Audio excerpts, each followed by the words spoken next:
मुलांनो, आता आपण 1857चा स्वातंत्र्य लढा भाग 2 पाहत आहोत. मागच्या भागामध्ये आपण 1857चा उठाव, त्याची कारणे पाहिली. या भागामध्ये आपण उठावाचं नेतृत्व कोणी केलं हे पाहणार आहोत. आता उठावाचे नेतृत्व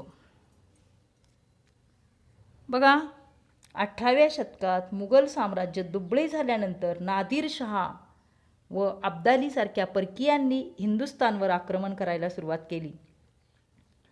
मुघल साम्राज्य त्यांना प्रतिकार करू शकत नाही हे लक्षात आल्यानंतर मराठ्यांनी परकीय आक्रमणापासून हिंदुस्थानच्या रक्षणाची जबाबदारी आपल्या शिरावर घेतली. बघा, या ठिकाणी चित्रामध्ये तुम्हाला दिसत आहे नादिर शहा आणि अब्दाली यांनी या हिंदुस्थानावरती आक्रमण करायला सुरुवात केली. मराठ्यांनी ही हिंदुस्थानचं रक्षण करण्याची जबाबदारी शिरावर घेतली आणि याच भूमिकेतून मराठे अब्दाली विरुद्ध पानिपतावरती 1857च्या स्वातंत्र्य लढ्यात लढले. बहादूर शहा विरुद्ध लढण्यास असमर्थ आहे हे लक्षात आल्यानंतर बहादूर शहाचं नेतृत्व मान्य करून नानासाहेब पेशवे, झाशीची राणी लक्ष्मीबाई, तात्या टोपे यांनी 1857च्या स्वातंत्र्य लढ्याची सूत्र आपल्या हातामध्ये घेतली आणि याचाच परिणाम हिंदू मुस्लिम ऐक्य दिसून आले. मौलवी उल्ला, कुंवर सिंह, मुघल सेनापती बख्त खान, बेगम हजरत महल यांनी या उठावामध्ये नेतृत्व केलं. बघा, आपल्याला या समोरच्या चित्रामध्ये बहादूर शाह दिसत आहे, नानासाहेब पेशवे, तात्या टोपे, झाशीची राणी लक्ष्मीबाई, बेगम हजरत महल आणि कुंवरसिंह यांची चित्रफित आपल्याला समोर दिसत आहे. आता उठावाचा बिमोड भारतीय इंग्रजांशी प्राणपणाने लढले. यामध्ये सैनिक, जमीनदार, राजे, सेनापती, जनताही होती. हिंदी सैनिकांच्या नियोजित वेळेपूर्वीच उठाव सुरू झाला. सुरुवातीला हिंदी सैनिकांना यश मिळत गेलं, परंतु इंग्रजी सत्तेची सैन्य संख्या आणि प्रशासकीय ताकद मोठी होती. इंग्रजांनीही उठावाचा बिमोड करण्यासाठी साम दाम दंड भेद या नीतीप्रमाणे केला. बघा, आपल्यासमोर दिसत आहे की साम दाम दंड भेद म्हणजे उठाववाल्यांचा बिमोड करण्यासाठी सामदाम म्हणजे सामोपचारानं, दंड देऊन, आर्थिकरित्या दंड वसूल करून किंवा शिक्षा करून किंवा भेदनीती अवलंबून म्हणजे उठाववाल्यांमध्येच फूट पाडून अशा प्रकारच्या नीतीचा अवलंब करून उठाव मोडून काढला. या धक्क्यामधून इंग्रजी सत्ता लवकरच सावरली. पुढे 6 महिन्यातच बघा, या ठिकाणी सगळीकडं जिथं जिथं ब्रिटिशांची सत्ता होती किंवा जिथं जिथं हिंदुस्थानचा प्रदेश काबीज केला होता तो प्रदेश या ठिकाणी दिसत आहे. 6 महिन्यातच गेलेली ही सगळी ठिकाणं पुन्हा इंग्रजांनी मिळवली. राणी लक्ष्मीबाई, कुंवरसिंह, अहमद उल्ला हे सगळे धारातीर्थी पडले. बहादूर शहा यांना रंगून येथे ठेवलं कारावासामध्ये. नानासाहेब व बेगम हजरत महल यांनी नेपाळमध्ये आश्रय घेतला. तात्या टोपे 10 महिने इंग्रजांशी लढत राहिले, परंतु फितुरीमुळं ते सापडले गेले. त्यांना फासावर जावं लागलं. 1858च्या अखेरपर्यंत इंग्रजांनी हा लढा कठोरपणे दडपून टाकला.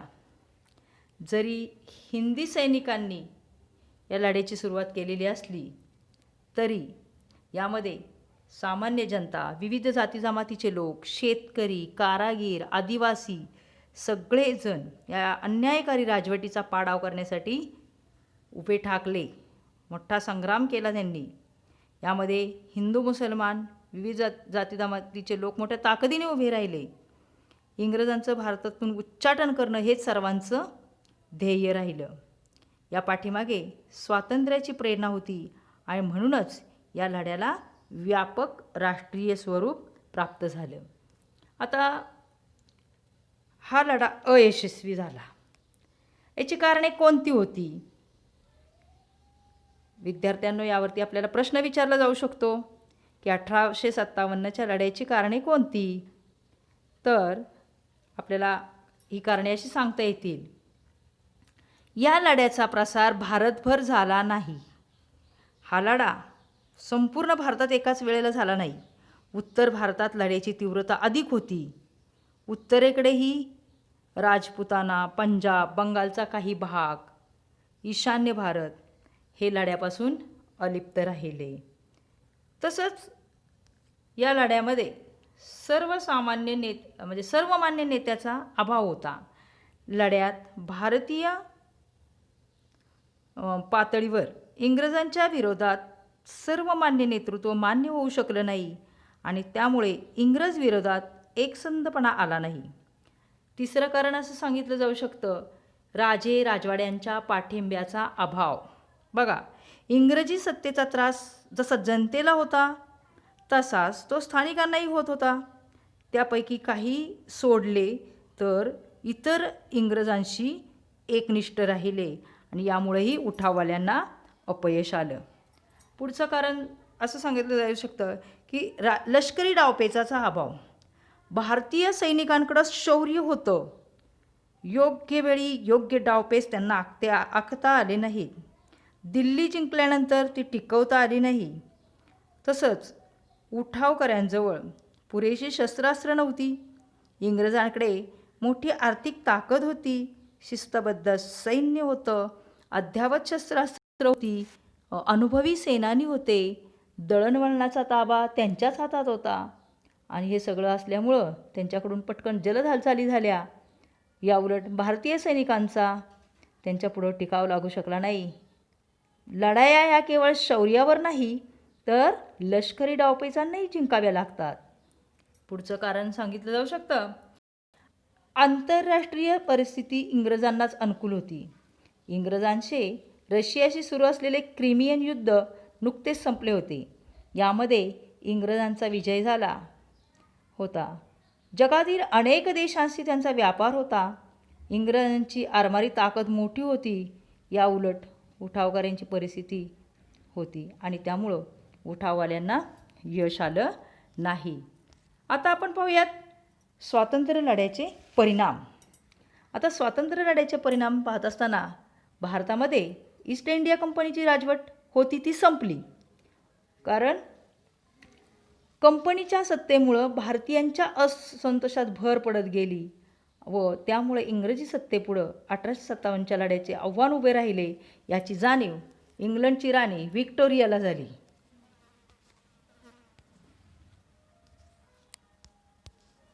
बघा, या समोर तुम्हाला व्हिक्टोरिया राणीचं चित्र दिसत आहे.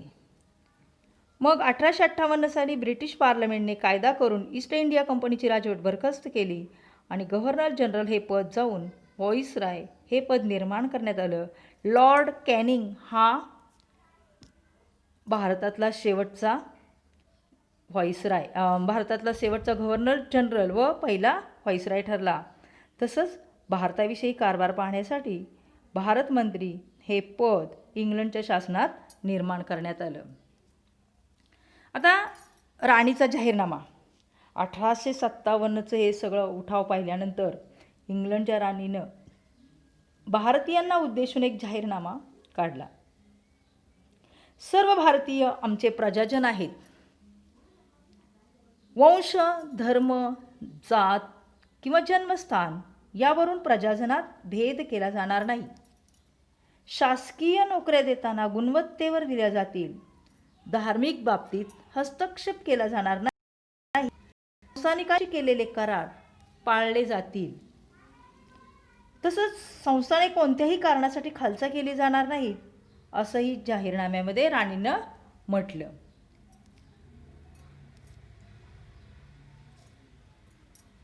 भारतीय लष्कराची पुनर्रचना. 1857चा हा उठाव अनुभवल्यानंतर लष्करातील भारतीय लष्कराची पुनर्रचना करण्यात आली. भारतामध्ये इंग्रज सैन्याचं प्रमाण वाढवण्यात आलं. महत्त्वाच्या ठिकाणी इंग्रज अधिकाऱ्यांच्या नेमणुका करण्यात आल्या. तोफखाना पूर्ण इंग्रज अधिकाऱ्यांच्या हातात ठेवण्यात आला. लष्करी तुकड्यांची जातवार विभागणी केली. भारतीय सैनिक एकत्र येऊन इंग्रजी सत्तेच्या विरोधात उभं राहणार नाहीत किंवा उठाव करणार नाहीत याची काळजी घेण्यात आली. धोरणात्मक बदल. भारतीयांच्या सामाजिक व धार्मिक बाबतीत हस्तक्षेप न करण्याचं धोरण इंग्रजांनी स्वीकारलं. त्याचबरोबर भारतीय समाज सामाजिक दृष्टीनं एकसंध होणार नाही अशी काळजी घेण्यास सुरुवात केली. भारतीयामध्ये धर्म, जात, वंश, प्रदेश या कारणावरून नेहमी संघर्ष निर्माण होतील, भारतीयांची मनं एकमेकांविषयी कलुषित होतील असंच धोरण राबवलं जाऊ लागलं. म्हणजेच काय तर फोडा आणि राज्य करा असंच इंग्रजी सत्तेचं सूत्र राहिलं.